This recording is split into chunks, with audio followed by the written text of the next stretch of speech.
when you're in the sales conversation, your job is to understand, do they have a need? And the way that you can really get to the heart of that is by asking really smart questions. It's not about talking. It's about asking the right questions that plant seeds that lets the other person go like, oh my gosh, nobody's ever asked me that question before. Erin must know something, or Erin can probably help me uncover things that I've got blind spots to. I need to work with Erin, right? Because you ask smart questions, you can plant really smart seeds that lets that other person go, ooh, I need more Erin in my life.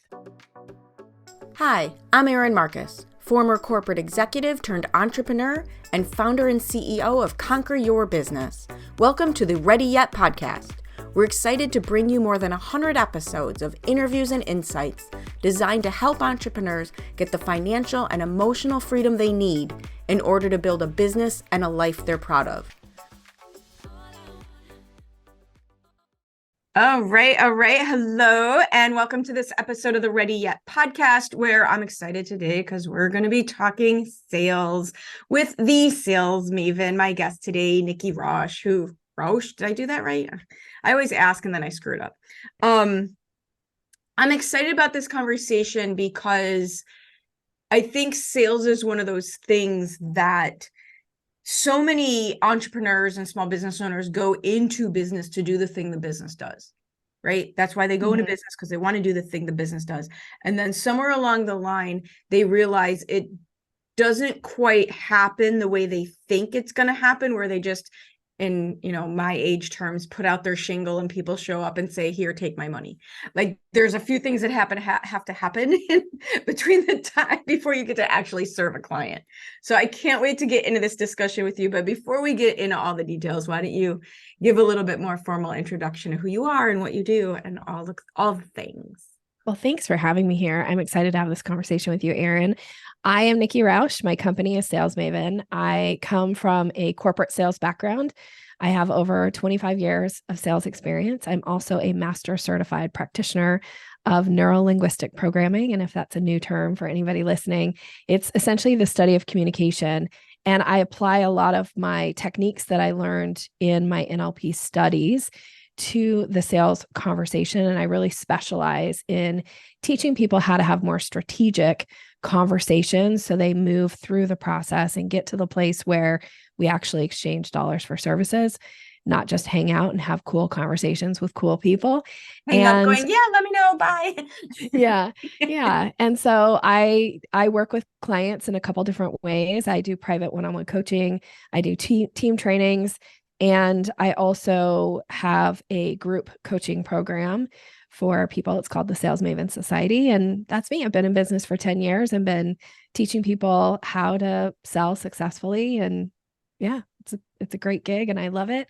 And I love talking about sales because I think, like you alluded to, it's that thing that oftentimes people feel uncomfortable with, or it scares them away from their business. And yet it doesn't have to be icky and it doesn't have to be weird. It can be very conversational. It can be very conversational. I love that you said that. I mean, when I teach sales, that's exactly what I call it. Put the conversation in your sales conversation. And I don't even know where to start. There's so much we could talk about, because I love the neuro-linguistic approach. I have a degree in journalism. I have a lot of my framework in my marketing, and what I talk about is communicating with intent. So I think that very much aligns. And what are you seeing? Let's do this for the listeners, for the people who are at least willing to have sales conversations, that because that's a whole different can of worms. Like the people who just avoid them like the plague, that's a whole different can of worms. Yeah. But let's start a few steps beyond that. For people who know that they're willing to have sales conversations, and yet they're not getting the results that they feel they should be getting. Like, what are you watching as some of the big pitfalls that people fall into, and what can they do about it? I love that question. Nobody has ever asked me that question. So I love it. Thank you for... Well, here's the thing, Nikki, my whole thing in coaching is just tell me what to do, right? Like, yeah. Same. I love that approach. Yeah. So I think some of the pitfalls revolve around, one, that people have a misconception about what selling is. And I think we'll see if this resonates with you. People think their job is to convince people to buy from them. And when you are in convince mode, you tend to talk at people, and people don't want to be talked at. They want to be talked with. Sales isn't something that you do to somebody. It's something you do with somebody. And so when you can make that distinction right there, that's where it starts to become conversation. Because the thing about conversation is it's two-way. It's I say something, you say something, I say something, you say it has this nice flow, this back and forth. That's what a real conversation is. So this idea of like, it's my job to convince people to buy from me. No, it's not. What your job is to first check to see if the person that you want to have a conversation with has an interest or a need or a problem.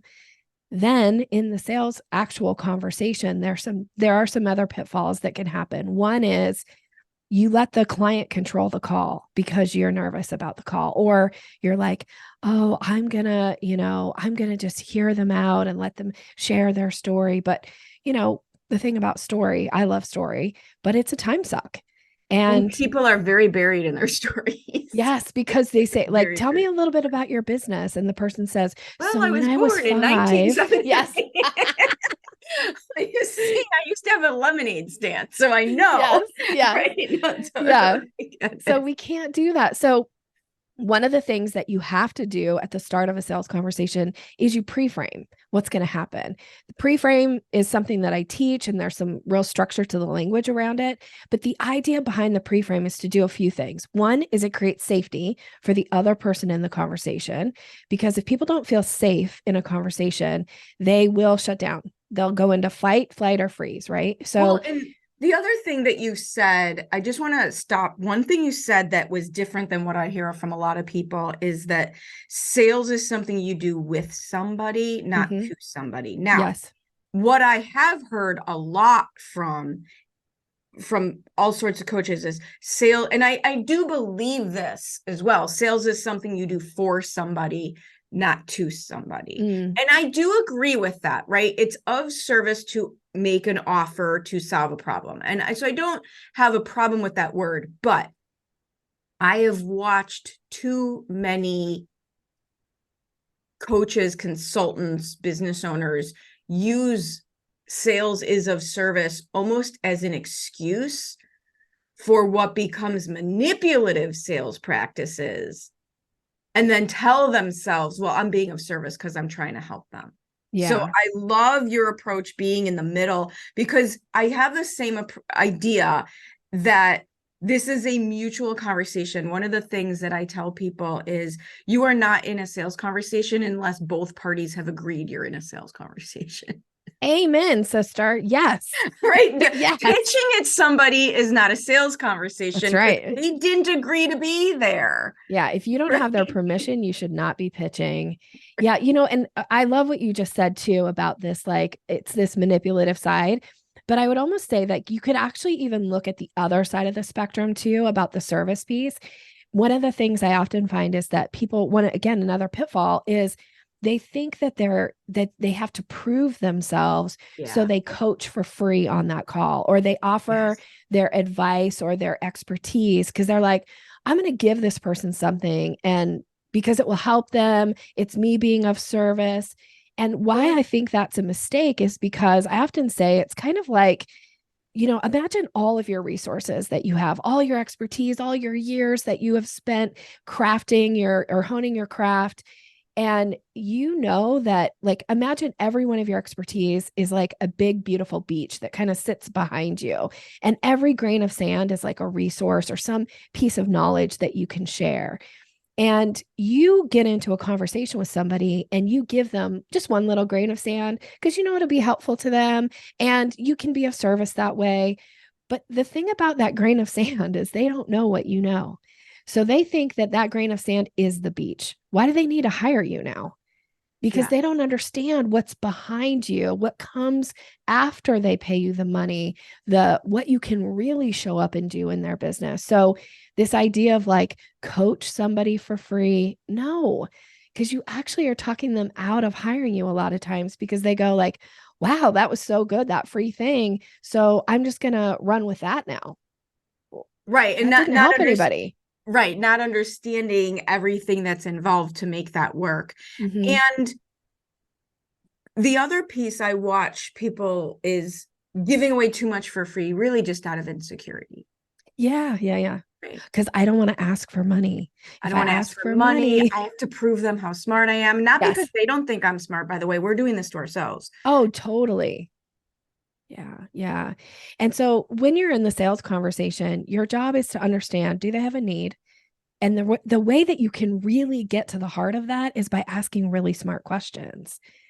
It's not about talking. It's about asking the right questions that plant seeds that lets the other person go like, oh my gosh, nobody's ever asked me that question before. Erin must know something, or Erin can probably help me uncover things that I've got blind spots to. I need to work with Erin, right? Because you ask smart questions, you can plant really smart seeds that lets that other person go, ooh, I need more Erin in my life. That's the experience they should have. Differently. That was one of the best pieces of advice that I got from somebody along my journey was people will not judge you by your solution, but they will judge how smart you are by your a different understanding of the problem. Oh, I love that. That's really that was great. I wish it was mine. Was not my original idea. Somebody said that to me. I'm like, that is a really good point. One of the things that I talk about a lot is having empathy in the sales conversation. So I would love to get your approach on this.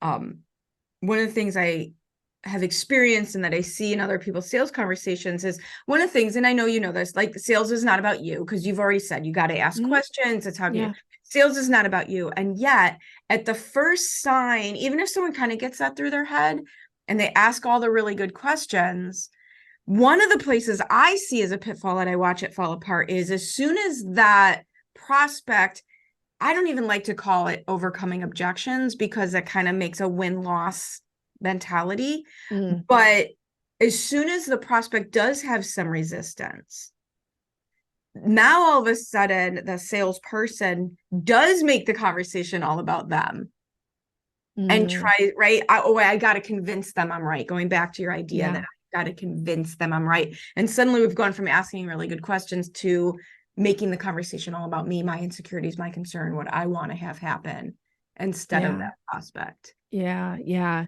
And, again, I think that comes with some confidence and also with some skill set about how to handle those situations, how to, one of the pieces that I bring to the sales kind of approach and what I teach is this language piece and how it's the way that you frame things, whether it sounds like it's about you or it sounds like it's about the other person. And so, and I'll go back to this. I always say, like, when in doubt, when you're not sure what to do in a sales conversation, ask a question. Most people think when in doubt, I'll just talk more.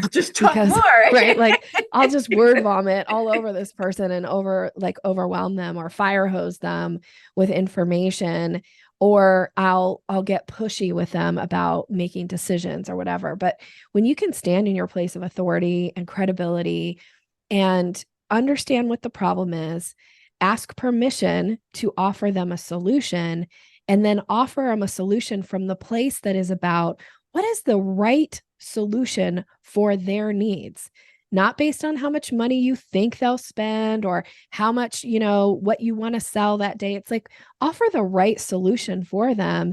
And because you ask smart questions, you'll have gathered information that you really do need in order to deliver that solution to them in a way that resonates with them, because you're speaking their language based on the information they shared. Then you issue the invitation to close the sale and you let them decide. You stop talking. One of the big mistakes that salespeople make is they sell past the close.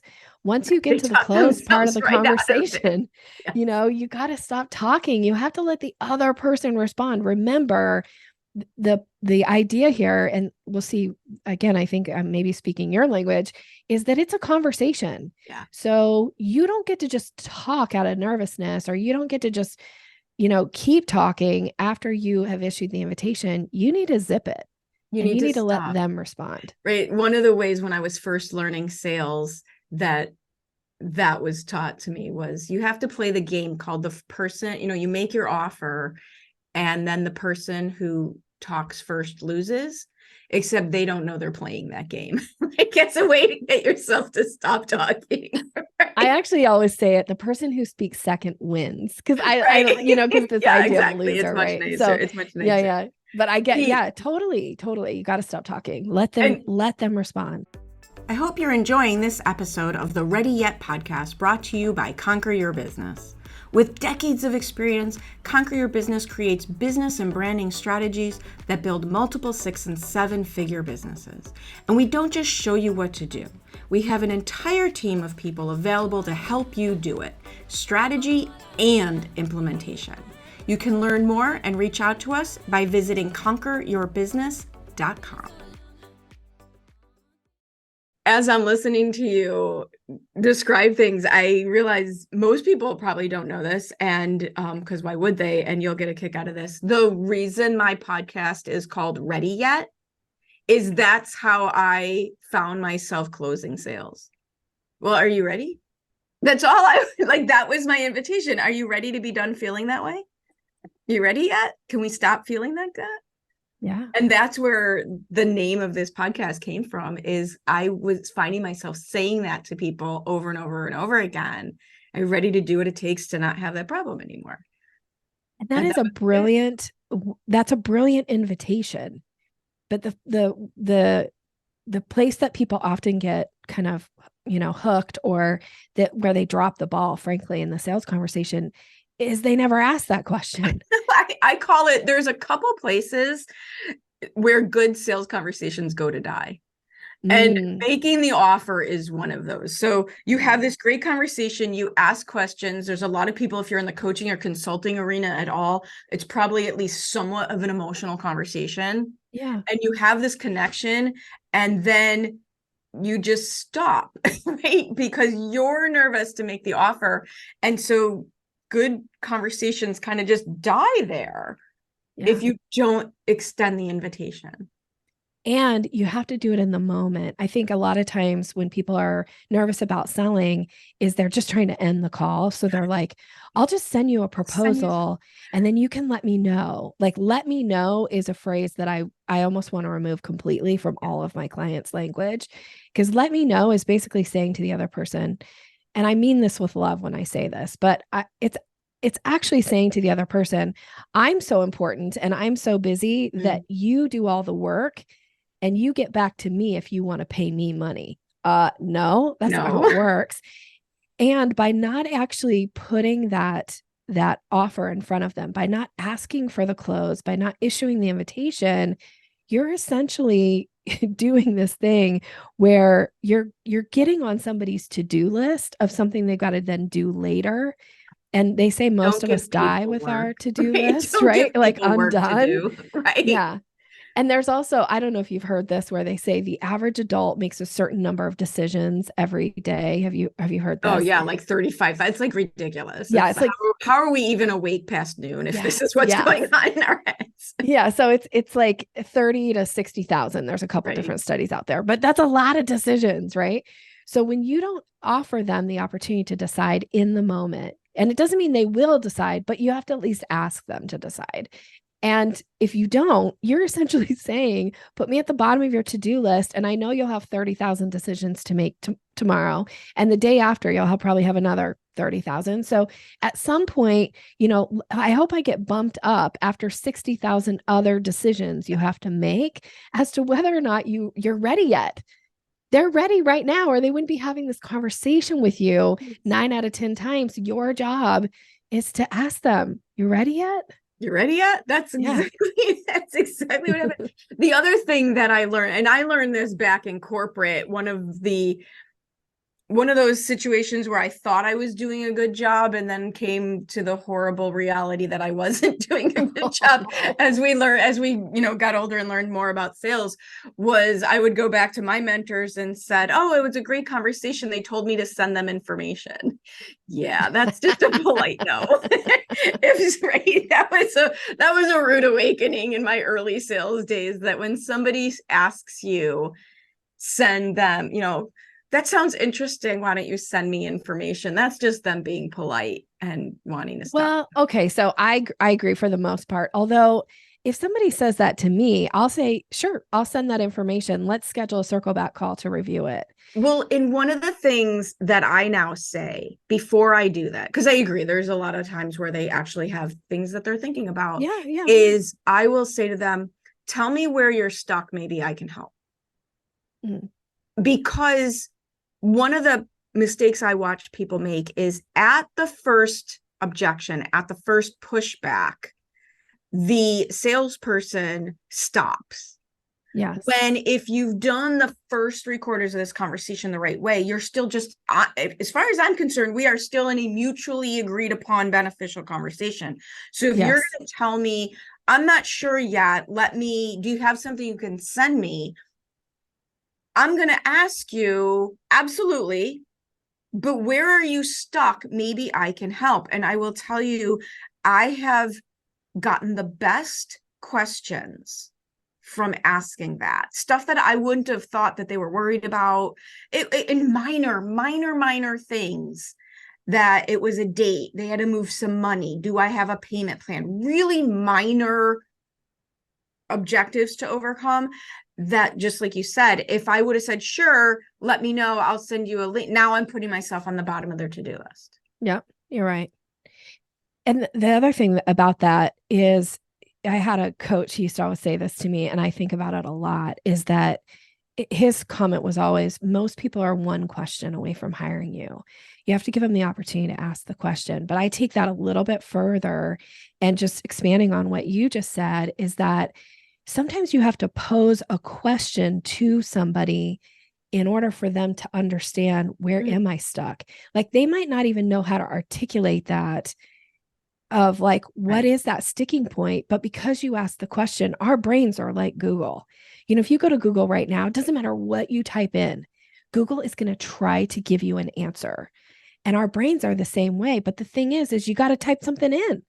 You have to pose a question for their brain to like go, ooh, it might be this. And if you don't ever give them the opportunity to go like, well, what about this, Erin? Or what about a payment plan? Or what about, like, I need to figure out how to move money, and just giving them the opportunity to talk it out loud. Mm-hmm. Oftentimes you don't even have to solve it. They'll solve it themselves, but they have to be able to articulate or have some understanding of what is the sticking point. So yeah, never be afraid to ask a question. Absolutely. So question for you, let's move, I'm curious about this. How, in a world where really, let's face it, sales was not, it's so interesting to me because there's 1.5 million sales jobs. And yet most people see it as not a great thing to be doing. How did you get started back in your corporate days in sales and all of that? I mean, mine kind of happened by accident. I was doing, well, no, I guess it was a little more direct. I'll tell you a quick story about that, because this is the best thing about sales, is when you don't know what should and shouldn't work yet, amazing things happen. And I was like 26 years old, 27 years old, and I got through to the proposal stage of doing the entire commercial real estate for American Family Insurance, because I didn't know at that young age that you really can't cold call massive corporations and get on their list. So I did, and I did. Yeah. That's what we did. Yeah, I love that. I really got my start, that kind of two answers to it. One is, I moved from Idaho to Washington State, and I needed a job. I was a college student and I just needed a job. And I got a job. It was like a holiday job, right? Like working at the mall. It was a kiosk. And they had a commission structure that I got paid hourly. This was back in the way back in the way backs, 90s, early 90s. And, I think even a little older than you are. So I totally minimum wage was like, I don't know, $4.25 an hour. You were way ahead of me. My first job was $3.15 an hour. Oh, I think mine was under $4, but I was a little older now because I was like 19, 20. And so I realized that, minimum wage, like, okay, but if I sold a certain amount when I was working, then I started getting commission. So getting commission and making 3 times minimum wage, like every time I would work, I was like, dang, this commission thing is good. And then I had a college project where we had to go out to this company. We couldn't know anybody. We had to interview people from every department and come back and give this presentation about how a company functioned and like a particular company in our community.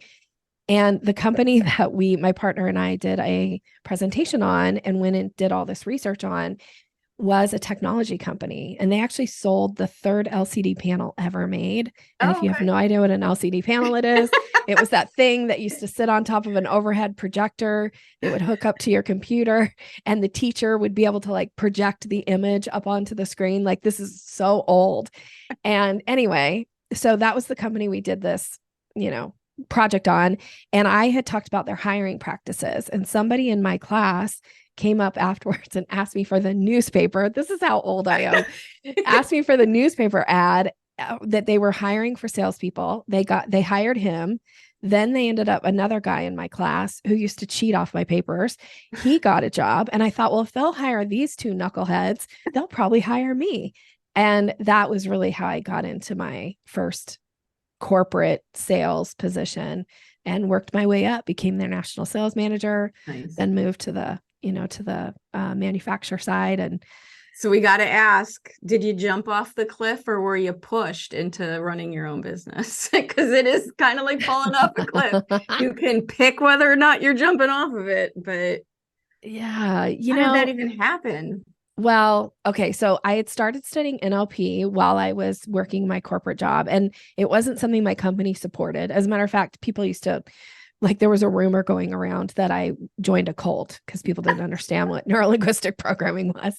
So they were like, why is she, flying every other weekend, or 1 weekend a month and studying this? Like, what is this?